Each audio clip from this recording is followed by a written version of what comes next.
Assalamualaikum warahmatullahi wabarakatuh.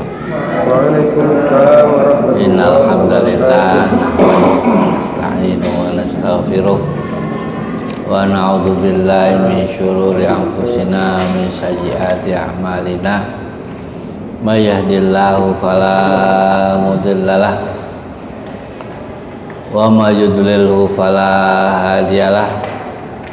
Asyhadu an la ilaha illallah wahdahu la syarikalah wa asyhadu anna Muhammadan abduhu wa rasuluh. Allahumma shalli ala Muhammadin wa ala alihi wa sahbihi ajmain. Amma ba'du. Nah, terlebih dahulu kita luruskan niat kita karena Allah Subhanahu wa taala. Pagi hari ini ya muqassimal arzak, yang bagi rezeki ya.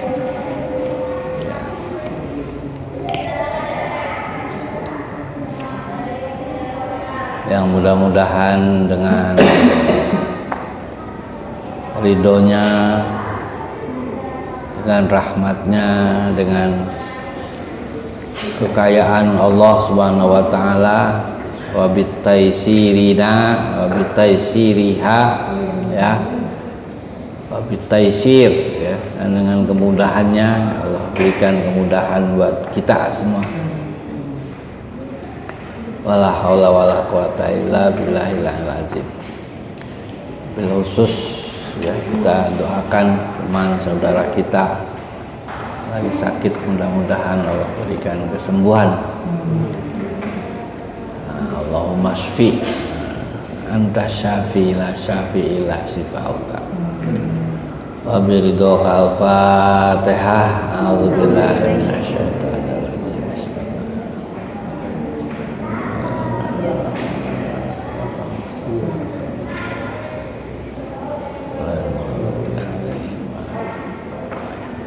Amin ya rabbal alamin. Nah, ini ya kemarin pada 45 itu Allah memberikan dalil atau teori atau aksioma atau sesuatu yang pasti ya, dapat dipastikan bahwa orang yang kuat itu adalah bukan orang yang kuat fisiknya, tetapi orang kuat itu adalah orang yang bisa ya, menaklukkan hawa nafsunya. Innamas syadidul ladzi yamliku nafsahu indal ghadabi. Jadi kalau ada di sini tertulis muttafaqun alaih, nah itu ya, nah itu hadis yang diriwayatkan bersama-sama oleh Imam Bukhari dan Imam Muslim. Oh ya, jadi kalau ada kata muttafaqun alaih itu, hadis ini ada di dalam kitab Sahih Bukhari dan kitab Sahih Muslim. Nah, itu kedua kitab hadis yang menjadi standar ya kesahihan, maka disebut hadisnya hadis sahih, Sahih Bukhari, Sahih Muslim ya. Karena begitu selektifnya Imam Bukhari dan Imam Muslim itu di dalam menulis hadis ya. Ya, hadis sahih itu hadis yang muttasil ya, hadis yang ya menyambung antara torof hadis. Torof hadis itu adalah ya sanad ya, para perawi itu torof disebutnya, dari mulai Nabi sampai ke perawi yang terakhir itu musalsal ya, selalu bersambungan di situ. Dan ditambah Imam Bukhari, Imam Muslim itu sebelum menulis hadis dan dijadikan sebagai ya kumpulan hadis-hadisnya, dia istikharah dulu ya, minta petunjuk sama Allah Subhanahu wa taala. Itu hati-hatinya Imam Bukhari dan Imam Muslim, maka disebut muttafaq alaih ya. Nah, ini sedikit belajar tentang mustalahul hadis. Ya, kalau dulu ada pelajarannya mustalahul hadis ya. Nah, sekarang ya nanti kalau perubahan kurikulum coba anak-anak difahamkan tentang hadis. Sebab orang yang memberi solusi ya terhadap problemnya dengan hadis itu beres ya. Orang mau belajar hadis saja ikuti apa yang disampaikan Rasulullah SAW. Nah, tentu selektivitas kita dalam belajar hadis adalah mengambil hadis-hadis yang sahih. Nah, pada nomor 46 ini penjelasan dari orang yang kuat itu. Nah, diriwayatkan sini wa'an Sulaiman bin Sordi radhiyallahu an kuntu jalisan ma'an Nabi sallallahu alaihi wasallam. Nah, ini dekat banget ya. Ya, aku ini duduk bersama Nabi sallallahu alaihi wasallam. Ya. Wa rajulani ya.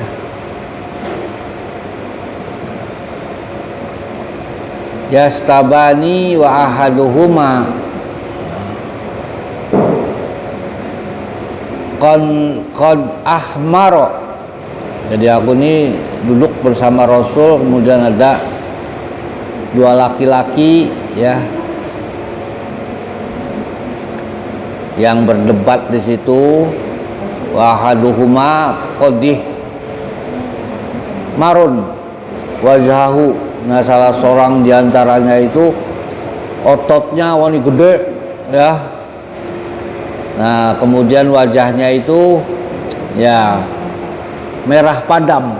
Ini ahmaru wajahu ya. Wantafakhat ya.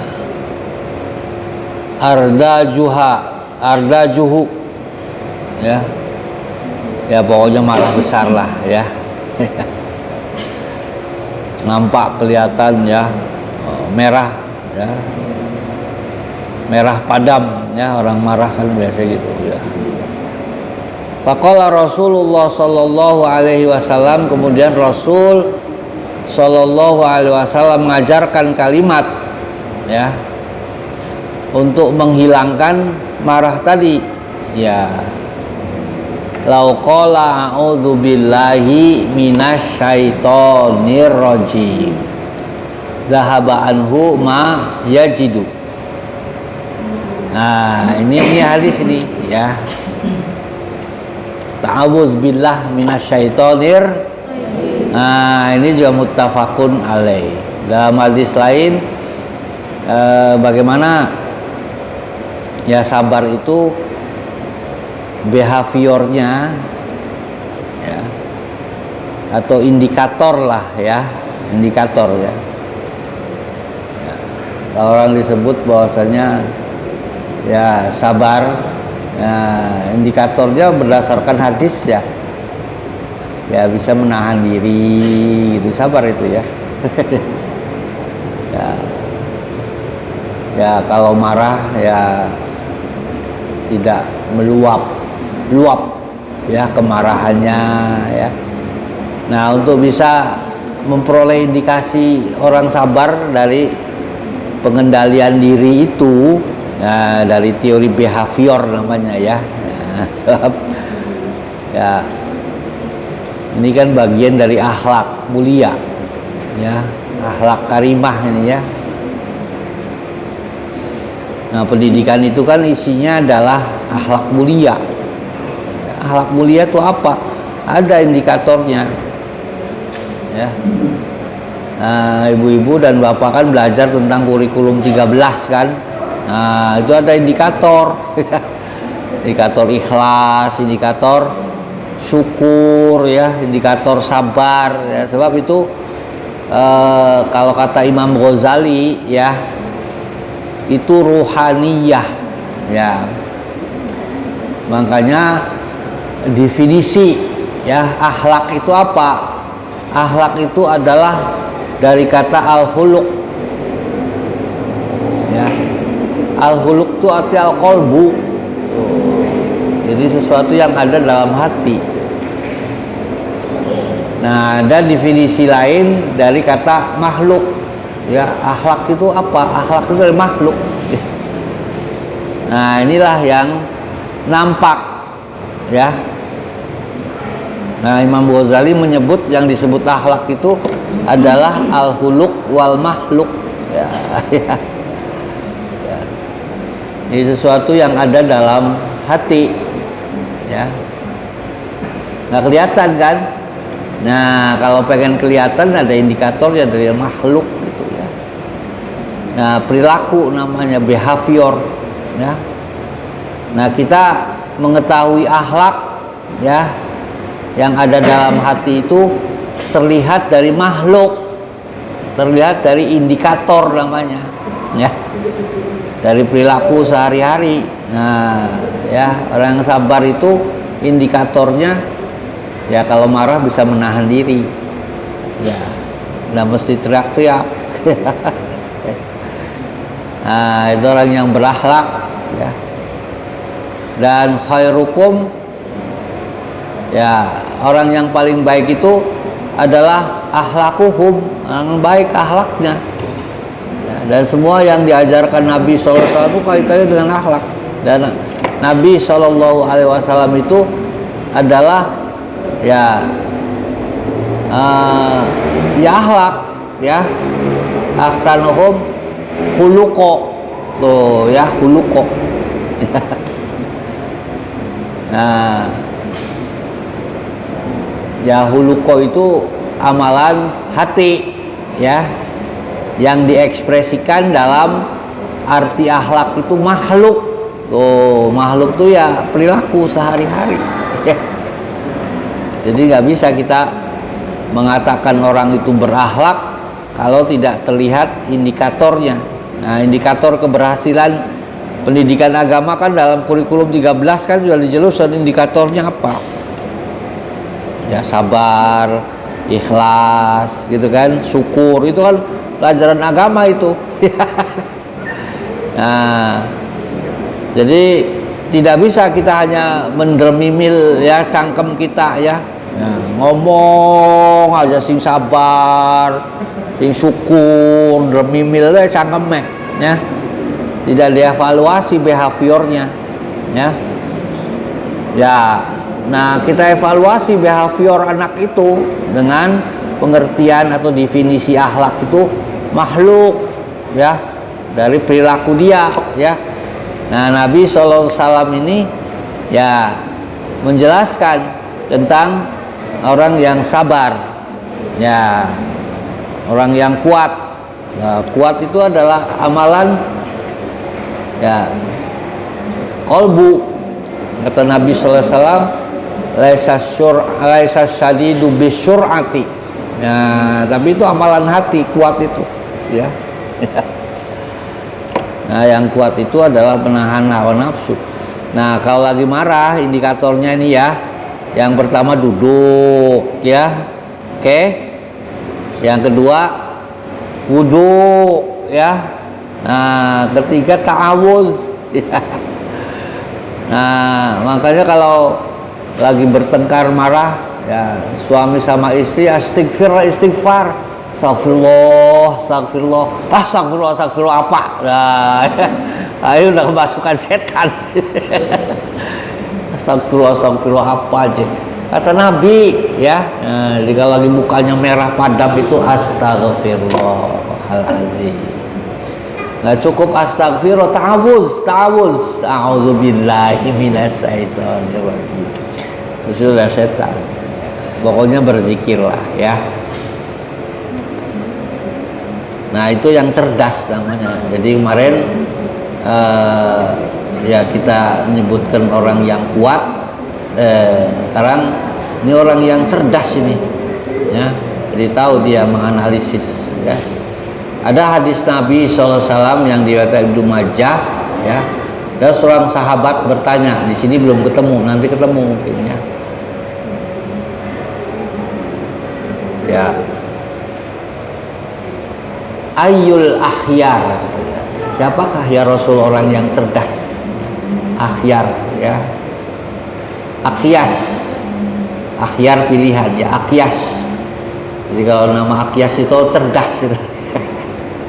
Ayyul akyas, ya, ya. Faqala Nabi sallallahu alaihi wasallam dzikrul maut. Nah, jadi akyas itu orang yang banyak mengingat mati. Ya. Wa ba'da, dan setelah itu al-isti'dad. Nah, orang yang mempersiapkan ya kehidupan mati, ya, kehidupannya akan datang. Jadi kalau orang yang mikirin hari ini saja, ya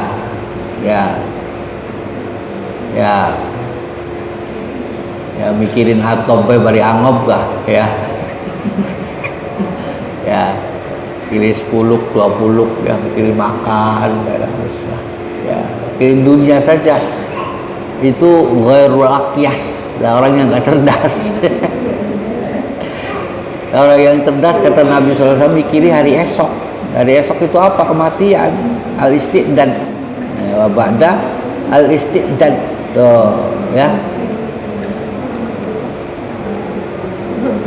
Nah, sekarang itu bulan Sya'ban, ya. Nah, Nabi SAW kasiro minan nas ghafilun fi Sya'ban. Nah, kata Nabi SAW, banyakkan manusia itu lupa pada bulan Sya'ban. Ghafilun, ya. Padahal, ya, kata Nabi SAW, Sya'ban bainar Rajab wa Ramadan.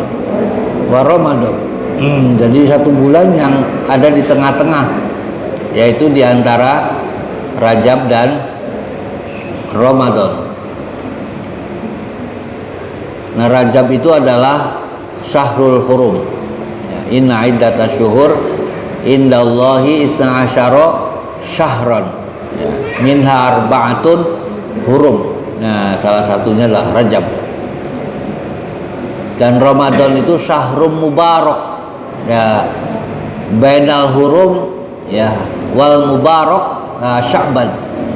Makanya Nabi sallallahu alaihi wasallam fi Sya'ban, ya, kasratus shaum wa qiraatil Quran. Dan ada hadis yang disebut oleh Aisyah, ya, muttafaqun alaih juga, ya. Udah ketop itu, ya, kalau sudah muttafaqun alaih kemudian rawahunya Aisyah di situ, an Aisyah. Nah, orang dekat sama Nabi yang hidup sehari-hari bersama-sama, ya, Aisyah. Maka valid banget sudah, ya, udah muttafaqun alaih Aisyah. Aku tidak melihat Rasulullah SAW, ya, berpuasa dan membaca Al-Quran, ya, hari-harinya itu selain dari bulan Sya'ban. Artinya apa? Bahwasanya tidak, ya, sebanyak bulan-bulan lain, ya, sudah barang tentu yang pertama adalah Ramadan, kan, puasa itu, ya, sebulan penuh, kan. Nah, Nabi SAW kalau tidak setiap hari selama satu bulan itu, kata Aisyah, itu hampir hari-harinya itu lebih banyak puasanya daripada tidak puasanya. Ya, ya. Dan baca Quran ini untuk al-isti'dad. Nah, Nabi SAW menyebutnya al-isti'dad, ya. Supaya nanti di bulan Ramadan itu sudah ada persiapan. Al-isti'dad itu persiapan bulan Ramadan, ya. Nah, ada persiapan untuk mati. Nah, Nah, banyak juga orang yang ketemu bulan Ramadan itu ya mempersiapkannya atau bari angom ya. Ya, saya baca dengar di radio itu pemerintah sudah mengimpor ya 3 juta ton ya garam. Itu apa aja? Untuk persiapan Ramadan, persiapan Idul Fitri. Belum ya ngimpor yang lain, ngimpor ikan, ngimpor daging, ngimpor timun, ya diimpor semua untuk mempersiapkan ya atau bari angam. Ya nggak apa-apa, itu memang kebutuhan, memang tingkat kebutuhan orang pada bulan Ramadan itu tinggi ya. Ya, yang biasanya belanjanya cuma 50 ya di bulan Ramadan 75. Barangnya naik semua ya. Ya, naik rata-rata komoditas itu naik, ikan aja naik ya 5% sampai 20%. Itu berita di radio. Jadi naik semua ya. Nah, nggak apa-apa, itu kan persiapan. Tapi kata Nabi Shallallahu Alaihi Wasallam al-isti'dad itu tadi ya as-saum wa qiraatil Quran. Ya sudah barang tentu tidak hanya puasa ya, beramal kebajikan termasuk akhlak ini ya. Nah, termasuk di dalam puasa itu amalan hatinya lebih banyak ya. Orang yang puasa kan wala rofasa wala fusuko wala jidala. Ya, sama dengan haji itu ya. Laisa syam minasyurbi wal akli walakin syam minar rafasi ya wal lagwi. Nah, ini nyewot itu dikendalikan. Nah, sekarang berartilah ya. Kalau marah, a'udzubillahi minasyaitonir rajim ya, jangan diterusin. Ya itu ngomongnya gampang, tapi amalannya ya memang ya harus amalan hati ya. Amalan hati itu apa? Sabar. Nah, itu kata Imam Ghazali dalam Ihya Ulumuddin ya. Wa an Mu'adz bin Anas radhiyallahu an Nabi sallallahu alaihi wasallam man kazama ghaizan wa huwa qadirun ala an yunfadhahu da'allahu subhanahu wa ta'ala ala ru'usil khalaiki yaumal qiyamati hatta yukhayyaru minal khairil ain. Oh ya, waduh, ini ganjarannya ini ya. Ya, barang siapa yang menahan ya amarahnya ya. Ya, untuk marah tuh bisa sebetulnya, tapi dia bisa menahan. Itu qadirun namanya, itu sabar. Sabar itu adalah orang yang bisa melakukan sesuatu tapi dia menahan diri ya. Man kazama ghaizan wa huwa qadirun, itu definisi sabar ya. Dia melakukan sesuatu yang dalam hal ini adalah marah, kemudian dia bisa menahan diri ya. Nah, marahnya itu bukan karena marah itu ada dua ya, marah terhadap hakul nafsi, hakun nafsi, hak-hak dirinya. Oh ya, dirinya diecek ya, dizolimi, dianiaya ya, diambil haknya. Nah, itu dia tidak marah, tidak apa, udah sabar saja. Itu karena menyangkut hak. Itu yang disebut sabar itu ya. Ya, menahan diri untuk melakukan hal-hal yang ya bermusuhan lah ya, konflik ya, apalagi berkelahi gitu. Karena hak punya ya, hakun nafsinya itu diambil, sabar. Tapi bukan menyangkut hakullah ya. Kalau kitabnya ini kitab hadis apalagi Quran dikencingin, nah itu harus marah itu. Itu bukan urusan hak kita, itu urusan Allah ya. Dibakar ya. Sekarang ini nggak ada orang yang membela hak Allah itu. Qurannya dibakar juga biar aja, ketakutan. Harus marah, ya. Nabinya dijelek-jelekin, nah itu marah, itu menyangkut hak Allah itu, ya. Boleh, ya. Marah itu boleh, ya. Kalau hak Allah dizolimi, ya. Ya. Nah, orang yang bisa tadi sabar, menawan sabar itu ya bukan diem saja, ya. Kalau udah menyangkut hak Allah, ya, itu kan, ya, hakullah. Nah, termasuk juga ya kalau hak Allah tuh ya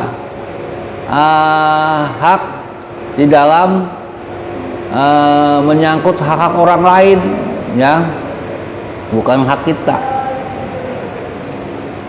Ya, jelasnya sih kalau kemudian anak-anak mestinya belajar, kan kemudian gurunya tuh, ya, atau bari angop, ya, taglak toglok. Nah, itu yang paling tua di situ harus marah itu, ya, memberi nasihat maksudnya, atau temennya, ya. Nah, itu hak orang diambil kok, ya, gitu kan, ya. Nah, apalagi yang harusnya ngaji dia tidak ngaji, nah itu dimarahin itu, ya. Dia marah baik, katanya nggak boleh marah dalam Riyadhus Shalihin. Boleh, itu harus itu, ya. Ya, memperbaiki kinerja, ya. Nah, tapi kalau kemudian dalam hak-hak kita, kalau hak orang lain, ya, apalagi hak berkaitan dengan agama yang harusnya pinter ngaji karena gurunya atau bari angop, ya, nggak bisa ngaji, nah itu harus dimarahin itu, ya. Ya, marahin itu bisa pakai surat, ya, bisa pakai lisan, ya, kan. Bisa pakai tindakan. Nah, orang yang tadi itu ya menahan diri walaupun dia mampu sebetulnya. Kalau dia marah bisa, ya, itu kan, ya. Ya laporin polisi, ya, kempiling, ya, gulet, ya, bisa lah, tapi jangan. Itu hak diri, ya, hak diri kita, ya. Dia lebih, ya. Ya, utangnya dibayar-bayar. Tapi kalau utang sama sekolah sih itu bukan hak kita itu, ya. Itu hakullah, itu hak orang banyak, ya. Ya, masuk di dalamnya itu adalah baitul mal itu tuh, ya, harus dimarahin itu, ya. Tapi nggak ada lagi jeblok, ya. Terutama utang puasa tuh, ya, ini udah 22 hari lagi ibu-ibu, ya, dibayar, ya. Bayarnya pakai Senin Kemis atau pakai apa gitu, ya. Jangan sampai pas puasa lagi masih punya utang. Ya, marahin diri sendiri itu, utang sama Allah, ya. Utang sama manusia saja harus dijaga kok, ya. Nah, orang yang tadi menahan diri itu, ya memang berat, ya, memang capek, tapi dia bisa qadirun. Wah, ini, ya, ala ru'usil khalaiki, nanti di yaumil kiamah itu Allah panggil itu pimpinan-pimpinan itu, ya, para malaikat, ya. Nah, kemudian apa kata Allah? Perintahkan, ya, hatta yukhayyaruhu ala huril ain. Silakan suruh pilih, ya. Ya, bidadari yang paling cantik. Oh, ya, hurul ain itu bidadari artinya, ya. Ya, itu balasannya orang yang sabar, ya. Hurul ain, ya. Jadi ya karena di akhirat kan digambarkannya surga, ya. Jadi dipilih semua raja-raja bidadari, ya. Gitu kan, ya. Kemudian suruh milih satu, sok, mau dua boleh. Nah, ini makna mazaj sudah barang tentu, hal yang kita senengkan, ya, yang kita ya suruh milih apa yang seneng, sok, ya, seneng apa, ya, senengnya emas permata, suruh milih yang banyak situ, ya. Nanti di akhirat itu kan, ya, itu namanya hurul ain, ya. Apa senengnya, ya? Kalau senengnya kan ada dalam Quran itu, ya, zuyyina linnasi hubbus syahawati minan nisa, tuh, ya, itu hurul ain itu, ya. Wal qanatiril muqantarah, harta yang banyak, minaz zahabi wal fiddati, wal khailil musawamati wal anam, pengen ya sawah sing lega ya kasih nanti di akhirat sok milih sawah yang gede yang luas. Itu kan hurul ain itu kan, jujilal linnas ya hubbus syahawat ya, hurul ain itu ya. Itu pokoknya balasannya ya istimewa ya untuk orang yang tadi ya, man kazama ghaizon wa huwa qadirun, sabar ya, ya sabar terhadap ya penganiayaan ya, kezaliman ya terkait dengan hakun nafsi ya, hak-hak kita. Nah ini persis seperti contohnya Umar ibn Khattab. Umar ibn Khattab itu kalau diejek dirinya sendiri ya, dipanggilnya tidak enak, nggak pernah dijawab, itu nggak pernah diladenin ya, nggak pernah diurus ya. Kalau WA sih nggak pernah dijawab, ngapain ya, itu kan ya, mau ngomong kek mau apa kek. Nah, tapi kalau sudah menyangkut agama balas ya, ya gitu kan ya. Kalau perlu diludahin situ ya, kalau sudah menghina agama itu ludahin situ ya, gitu kan, hina lagi situ, nah gitu kan. Nah itu Umar ibnul Khattab ya, kan ya. Jadi kalau menyangkut dirinya sendiri sih ya, ya. Yang ke-38 ya juga Nabi SAW itu ditanya tentang sesuatu yang penting. Ya Rasul, berilah aku wasiat ya, berilah aku nasihat ya, ya yang terbaik dalam hidupku. Nabi SAW menjawab 3 kali, la taghdab, la taghdab, la taghdab ya. Kali waktu ada hadis lain, riwayat lain mengatakan mahwal Islam ya. Ya ditanya sama seorang ya, apa sih Islam itu? Nabi menjawabnya 3 kali ya. La taghdab, summa aidon, la taghdab, summa aidon, la taghdab ya, 3 kali, udah nggak ada yang lain. Ini artinya bahwasanya tidak ada yang lebih penting ya. Nah sudah barang tentu ini penjelasan hadis yang berkenaan dengan khotibin nas biqadri ukulihim. Jadi kalau dia butuhnya sebetulnya itu saja ya.